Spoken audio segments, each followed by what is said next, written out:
the Lord for your involvement in all these care groups and ministry. This afternoon we'll be talking about 2 Timothy, the letter of Paul to Timothy. Well, an aging pastor announced to the congregation, I have found a pastor to serve the church. You know, we are also praying that we will have a pastor next year, a young pastor. And the aging pastor says he knows the scripture and he comes from a family of believers. He is willing to take responsibility and to go out to travel and share the word of God. However, this young pastor is quite timid and reserved in nature. And he is also quite sickly. And another thing is that he allows others to look down on his youthfulness. Will you consider him to be a pastor in your church, if that is his qualifications? Yeah? Will you pray for a young pastor like that to pastor you, to pastor us? If he is called, yeah. So I would say that if we look at the book of Timothy, Timothy 1 and 2, we could say that Timothy, the recipient of the letter of Paul, the aging pastor who's about to die, we could look at Timothy and say that he was a believer because from the beginning, he knew the scripture because his grandmother, Lois, and his mother, Eunice, taught him about the scripture. They are Jewish believers. And when Paul started this missionary journey, he was one of the he was one of those who accepted the word of the Lord. And he became a respected Christian in his hometown, and he became a representative of Paul. Although, as we could say, a description of him was that he was a timid guy and reserved in nature, and he was quite sickly, isn't it? He was saying, take this wine so that your stomach will be okay. And he's quite sensitive because he's quite young. Maybe there are a lot of old people in the congregation and do not consider him, seriously. But as we look into his life, in the second letter of Paul to Timothy, he is being encouraged. He's being given a final instruction and encouragement to continue the work that Paul is entrusting to him. So keep the faith. I believe that it's important for us, especially the older people, to continue to share the word of God to the young people who can entrust it to others. If we look at 2 Timothy chapter 1, 6-7, this is the verse that we are going to talk about, but including all the other texts also. This is what Paul says to Timothy. That is why I would remind you to stir up, rekindle the embers of, fan the flame, and keep on burning the gracious gift of God that is in you by means of the laying on of my hands. For God did not give us a spirit of timidity, of cowardice, but he has given us a spirit of power and of love and of calm and well-balanced mind and discipline and self-control. The spirit God gave us does not make us afraid. His spirit is a source of power, of love, and self-control. So Paul, when he wrote the letter, 2 Timothy, he was a prisoner in Rome and was facing certain death. And so he was writing to Timothy, his son in the faith. He was converted to the faith by Paul, and he was reminding him that the leadership will be passed to him, and that he wants to encourage him to keep the faith. Paul's concern was that he will be able to continue the work that has been started, and that because Timothy was timid and suffering from physical ailment and was tempted to let others look down upon him because of his age, he encouraged him and reminded him about the gift of God that was given to him. So, if we look at the second letter to Timothy, we would know that the author of this book is Paul. It is written not just to Timothy, but to all Christians. It was written in about AD 66 or 67 from prison in Rome.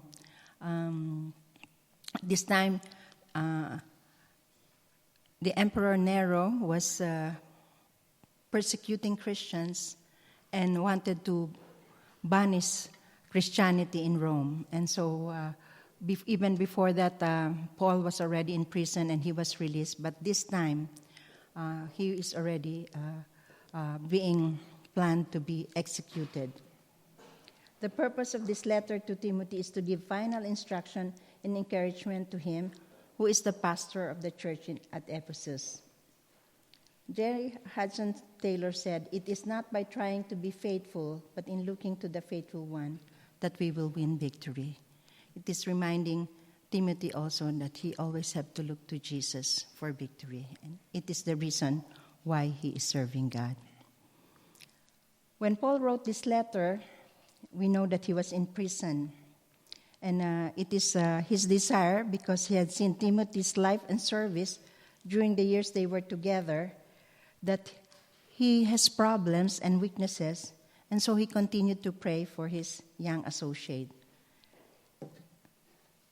Let us turn to 2 Timothy chapter 1 and read this together. 2 Timothy chapter 1, verses 1 to 18.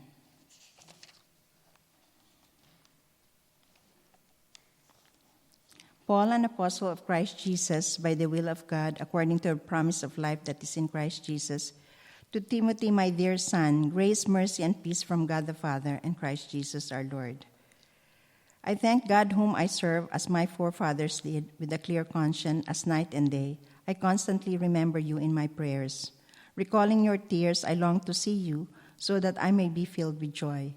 I have been reminded of your sincere faith, which first lived in your grandmother Lois and in your mother Eunice, and I'm persuaded now lives in you also. For this reason, I remind you to fan into flame the gift of God, which is in you through the laying on of my hands. For God did not give us a spirit of timidity, but a spirit of power, of love, and of self-discipline. So do not be ashamed to testify about our Lord, or ashamed of me, his prisoner, but join with me in suffering for the gospel by the power of God, who has saved us and called us to a holy life, not because of anything we have done, but because of his own purpose and grace. This grace was given us in Christ Jesus before the beginning of time, but it has now been revealed through the appearing of our Savior, Christ Jesus, who has destroyed death and has brought life and immortality to light through the gospel. And of this gospel I was appointed a herald and an apostle and a teacher. That is why I am suffering as I am. Yet I am not ashamed, because I know whom I have believed, and am convinced that he is able to guard what I have entrusted to him for that day. What you heard from me, keep as the pattern of sound teaching with faith and love in Christ Jesus. Guard the good deposit that was entrusted to you. Guard it with the help of the Holy Spirit who lives in us. You know that everyone in the province of Asia has deserted me, including Phygelus and Hermogenes. May the Lord show mercy to the household of Onesiphorus, because he often refreshed me and was not ashamed of my chains. On the contrary, when he was in Rome, he searched hard for me until he found me. May the Lord grant that he will find mercy from the Lord on that day. You know very well in how many ways he helped me in Ephesus. Amen. Let's pray. Our gracious and loving Father in heaven, we thank you, Lord, that when you have called us, you have gifted us, Lord, to accomplish the things that you have intended us to do.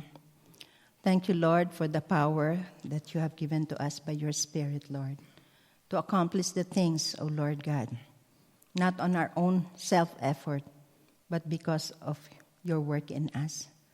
Thank you, Lord, for the spirit of love that comes from you, that helps us, O Lord God, to do things, O Lord God, with joy. For this is the basis, O Lord God, and motivation of why we serve you and why we serve others. We thank you, Lord, that you have gifted us, Lord, as you said, O God, with a sound mind, Lord. Thank you for this ability, O Lord God, to have self-control and self-discipline that comes from you, a Holy Spirit of God.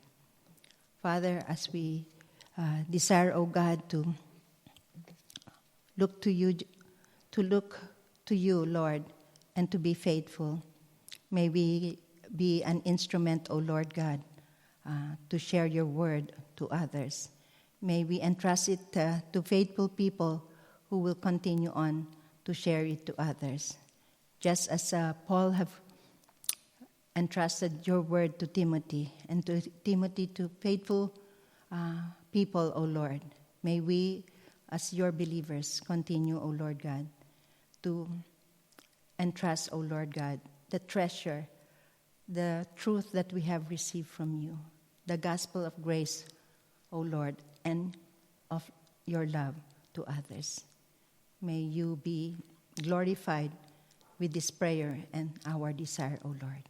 In Jesus' name we pray. Amen. Amen.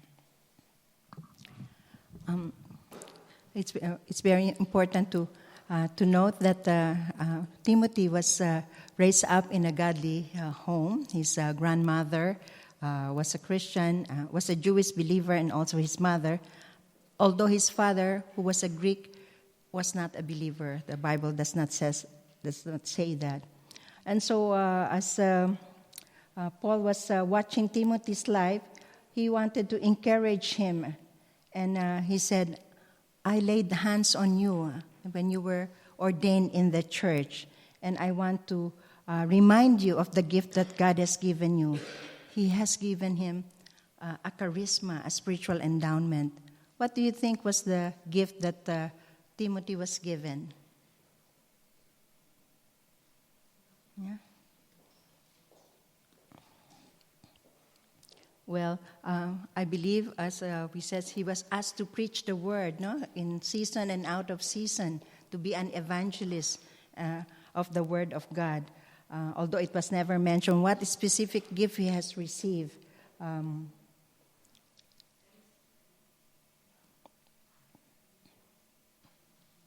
And we thank the Lord that each one of us, as Timothy was also gifted, that when God commissions anyone to a task, he always will give a special gift to him or her.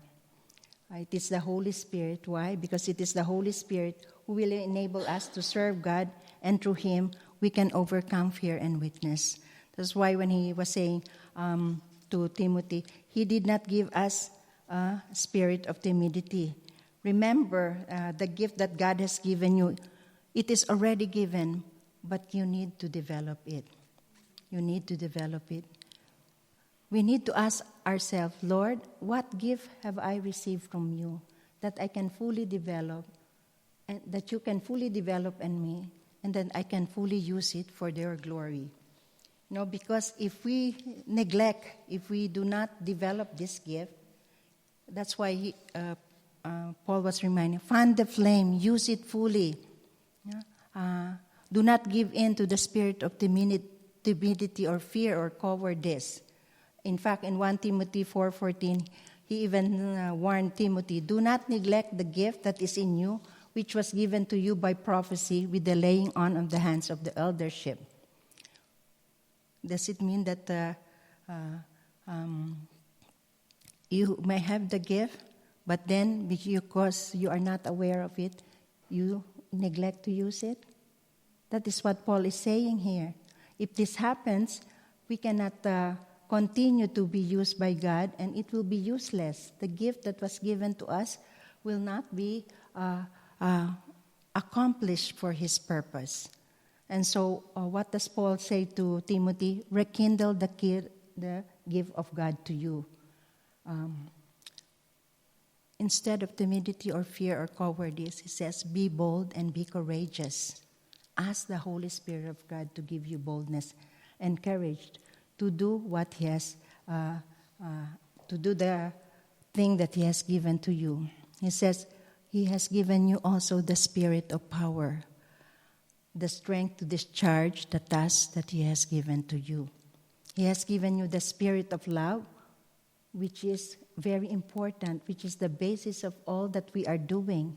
And He has given us the spirit of sound mind, self-control, and discipline, which will allow us to influence others for God. Why? Because it is the Holy Spirit who enables us to serve God, and it is because of His gift to us that we can overcome fear and weakness. Fear means timidity and cowardice, and God does not give that to us. The Holy Spirit gives us the power to witness for Him and to serve others. It is useless to serve without the power of the Holy Spirit in our life. It's important also that we exercise love. If we have love for the lost and for the people of God, we will be able to endure suffering and accomplish the work of God. Isn't it? Only those who love are able to endure suffering, especially because we know that if we are selfish, we will not be able to go out serving God and others, because we will be thinking only of ourselves. We will be thinking, only of what will I receive if we are just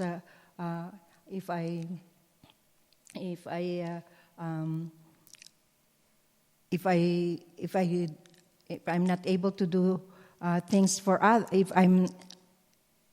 if I'm only interested in myself, I will only think of my prestige, of my power, of having wanting only to have more money and be accomplished. But with love that comes from the Holy Spirit, we are able to sacrifice for others and be not afraid, because we know that God is there for us. The Holy Spirit is also the one who gives us a sound mind, self-control, and because it is He who will give us control, He will keep us calm and well-balanced and help us to accomplish the things that God wants us to do. And so, as Paul is asking Timothy, rekindle the gift of God to you. Make use of the power of God that has been given to you. Make use of the gift, fully develop it for the glory of God, for His service, so that others will also come to know Jesus Christ. And he tells him, do not be ashamed to testify. So do not be ashamed of the testimony about our Lord of me, His prisoner. Rather, join with me in suffering for the gospel by the power of God. He has saved us and called us to a holy life, not because of anything we have done, but because of His own purpose and grace.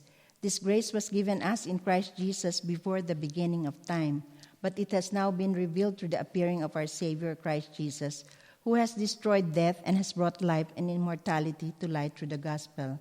And of this gospel I was appointed a herald and an apostle and a teacher.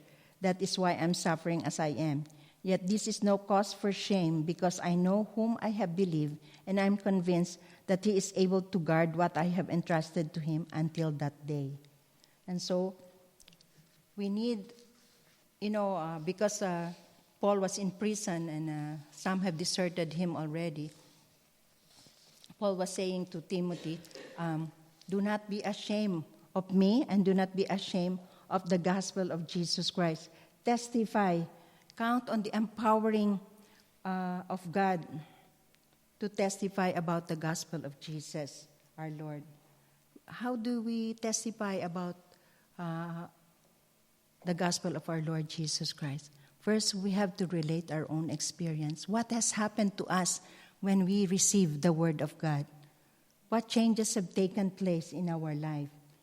We know that He has delivered us from the past.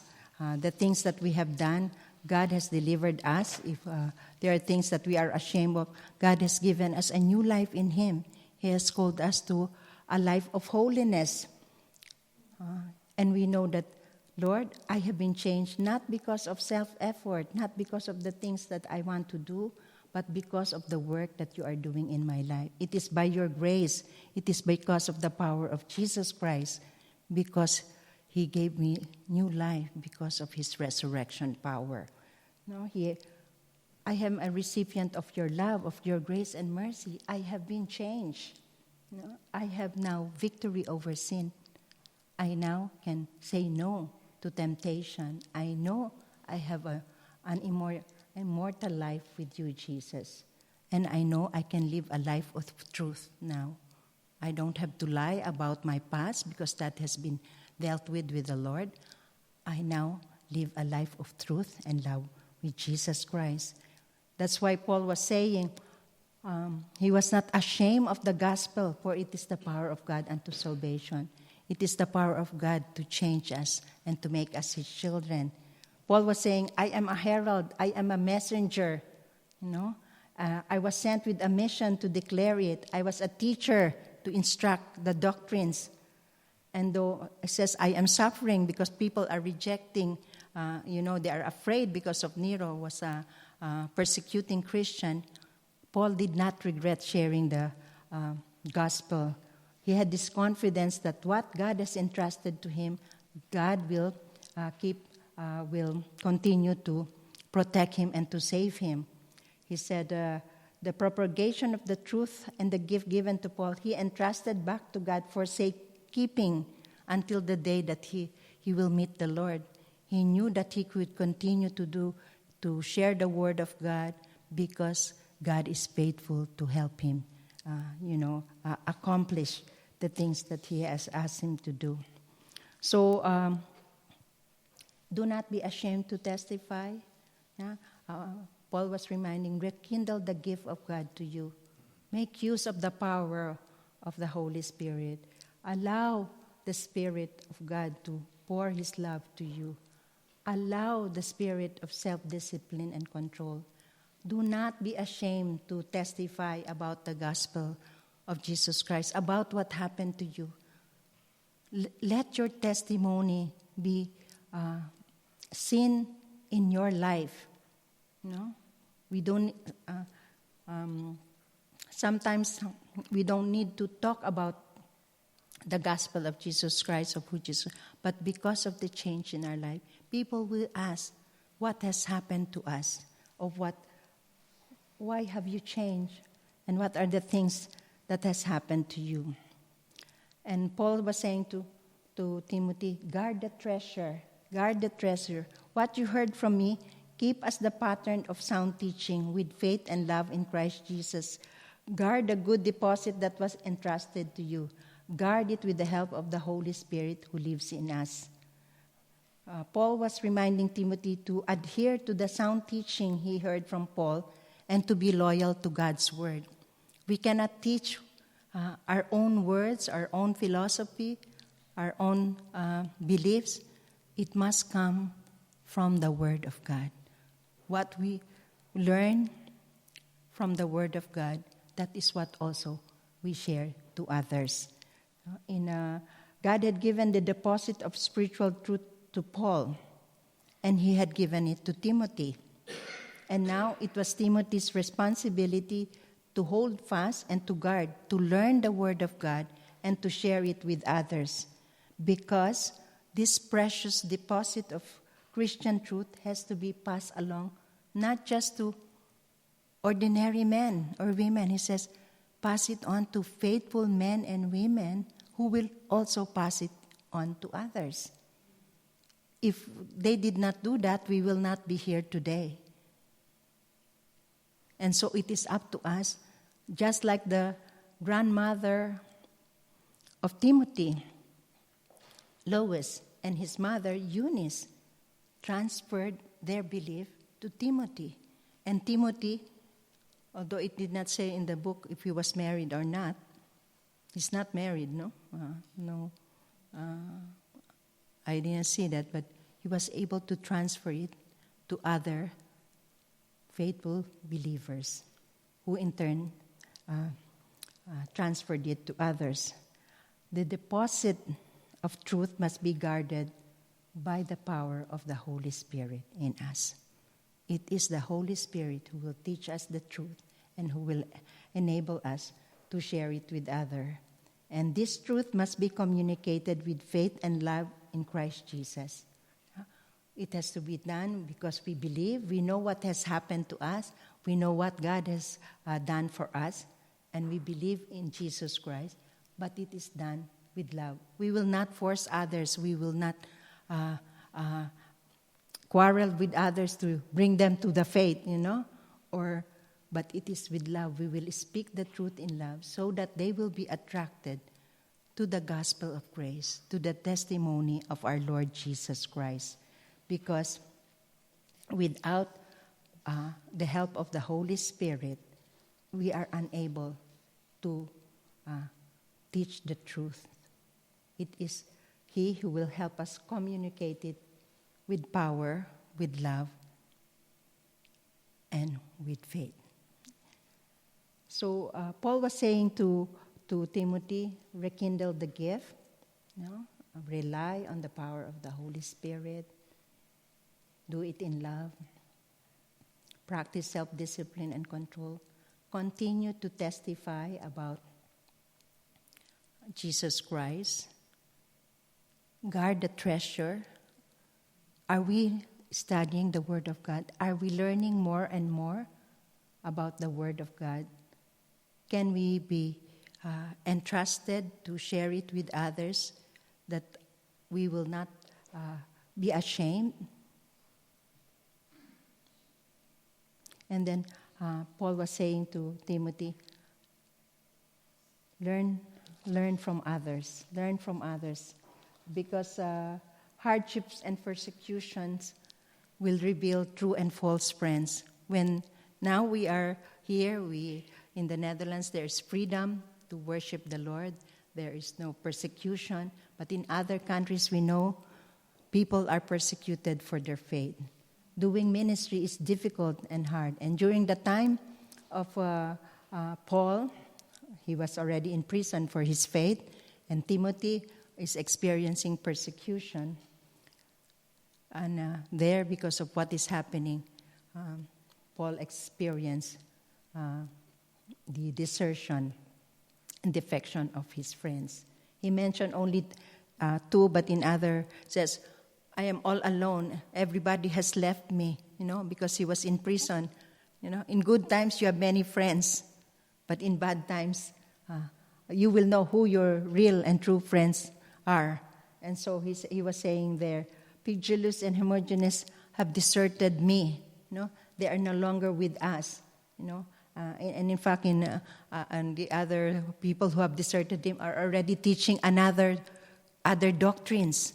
They are no longer faithful to the deposit of truth that was given to them by Paul. And instead of standing with Paul, they were ashamed of him and defected away from him. Do we experience this? Yeah, I remember when I first was sharing here, I came here in the Netherlands and I started sharing about God. I saw people, not wanting to be with me because they think that I am quite fanatic or too religious, And this happens because people have not yet experienced the love and the grace of God. But Paul was saying, be patient, speak the truth in love, and let your faith be seen. But then in here, he also mentioned to Timothy, but there's one man who dared to leave Ephesus and come to Rome to assist Paul. He says, Onesiphorus, he says, he traveled from Ephesus to Rome and diligently looked for Paul to minister to his needs while he was in prison. In fact, he had to look for Paul. He did not know where Paul was. He had to locate Paul and risk his own life to stand with him and to assist him. Onesiphorus was not ashamed of Paul being in prison and instead ministered to him during his time of need. He often refreshed me, was Paul's description of this man's ministry. We remember this believer, Onesiphorus, because of his ministry to Paul. Paul prayed for him and his household. He says, Lord, bless him and his family.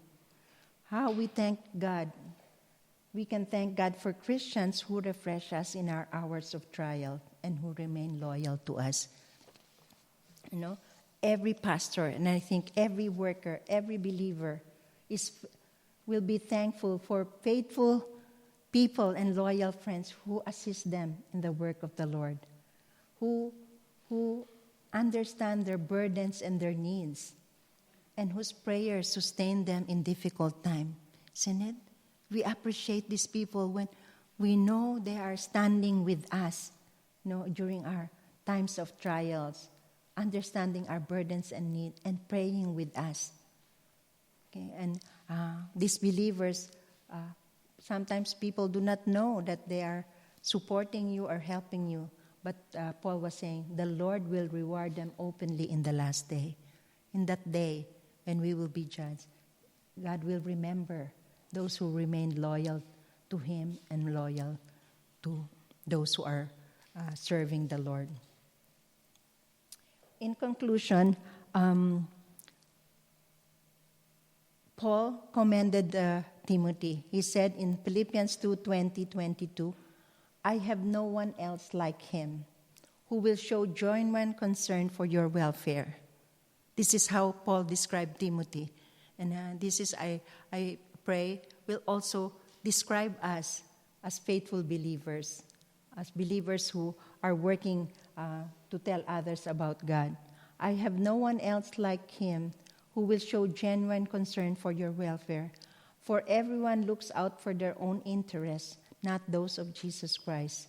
But you know that Timothy has proved himself because as a son with his father, he has served with me in the work of the gospel. In Philippians 2:20-22.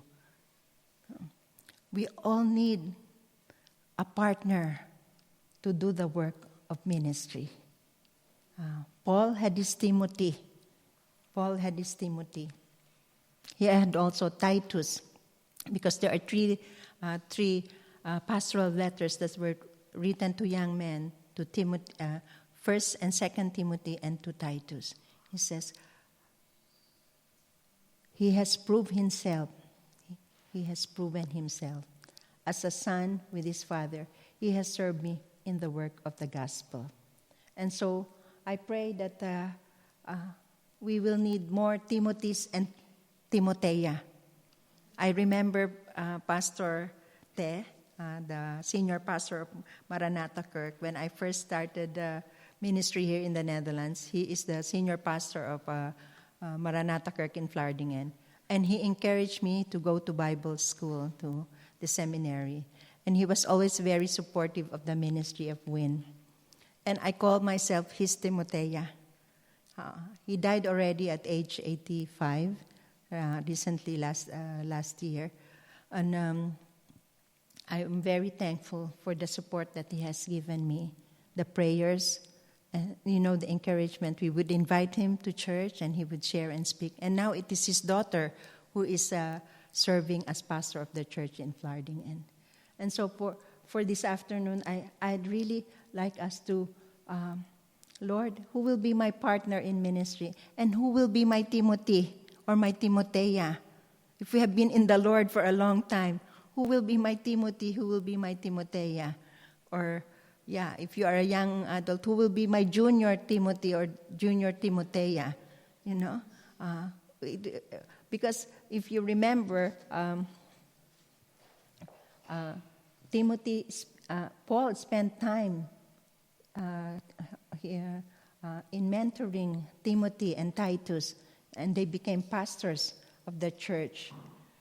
The church needs more Timothys and Timotheas, I should add there, who are determined to guard the gospel as a sacred deposit committed to them. Are you guarding the truth that God has given to you, the deposit of truth of who Jesus is? That we are not preaching or teaching, gospel that is not the word of God, but is the word of truth. Who will be faithful to proclaim it, who will not be timid or coward, but are bold and courageous to tell others about Jesus, and who are ready to suffer for it, because ministry is not easy. Ministry is difficult, but there are rewards. There are rewards What are the rewards? We are in union with Christ. We have the Holy Spirit in us. We have the fellowship of believers. We have the blessing and grace and favor of God. But it does not mean that there will be no difficulty in ministry. There are. But he says, with love, we can continue to serve and to honor God. And who will pass it on to other believers? Who will pass it on to other believers? It is very important that we understand the truth like father, like son. It's not just a saying. It is a truth repeated in our homes. Because why? We can start our mentoring at home. Parents model their values and demonstrate to their children what they consider important and valuable. Experience proves that children often follow the lifestyle of their parents, repeating their successes and mistakes. Timothy is a prime example of one who was influenced by godly relatives. His mother, Eunice, and his grandmother, Lois, help shape his life and promote his spiritual growth. So you don't have to look far. No? Begin with our family, with our grandchildren. No? I always see Jekai posting the photo of her grandson. Very cute, growing already. Yeah? And Timothy is the first, second generation Christian mentioned in the New Testament, He became Paul's protege and pastor of the church in Ephesus. But he faced all sorts of pressure, conflicts, challenges from the church and his culture. No?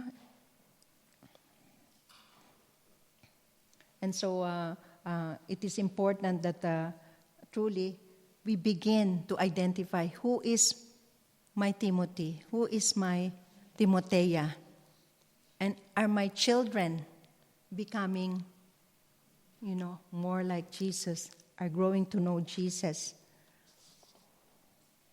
So this afternoon, I have a challenge for us, a call to us today. The second letter of Paul to Timothy are the last words of a dying man. Isn't it? When someone is dying, they call you and give you the last word and give you the last instructions. This is what I want you to do because I am already leaving this world. And what did Paul say to Timothy? He says, remember the gift that God has given to you. Remember the gift. Do not be timid. You are naturally shy and you might be sickly.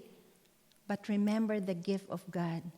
He did not give you a spirit of timidity, but He gave you a spirit of power, of love, of self-discipline. Make use of it. Fan the flame. Make use of it. Allow it to flourish. Allow it to flourish. Do not be ashamed to testify about me, about Jesus, about the gospel of truth that you have received, about the things that God has done for you. Guard the treasure. What does guard the treasure? Continue to know and grow and develop to know the Word of God. We are very busy people, but if we want to be growing in faith and knowing and being guided by the Lord, we have the manual for life. We have the Bible. We have the Word of God. That is what is Paul is reminding Timothy, and also a reminder to us. Use your gift. Testify about the Lord. Share your testimony. Follow Paul and Timothy's example. Be loyal to the Word of God. Learn from good and bad situation. Everything that God allows to happen, there is a reason and a purpose. And God will teach us if we allow Him to do so. And so today, I pray that we will recommit ourselves to stand courageously for the truth. We were in a Bible study, and sometimes, and we were sharing with each other that sometimes when you try to teach the Word of God and then you try to rebuke, to point out what is wrong, people do not want to take it, or they are angry, or they are offended. But he says it's not just pointing out what is wrong, but correcting to do what is right. And to train that they will keep on doing what is right. So this is our desire, that we will continue to teach, to rebuke, to correct, and train people in righteousness. That is what the Word of God says. It is in 2 Timothy, 3:17, 16 and 17, that if we know the Word of God, if we are able to teach Scripture, he says, we will be thoroughly equipped for every good work. All Scripture is God-breathed. If we are loyal to the Word of God. All Scripture is God-breathed and is useful for teaching, rebuking, correcting, and training in righteousness, so that the man of God may be thoroughly equipped for every good work. If we know the Word of God, we will be thoroughly equipped for every good work that God has prepared for us to do so. So this afternoon, recommit ourselves to stand for the truth by knowing the Word of God and being empowered by the Holy Spirit. Let's all stand and repeat this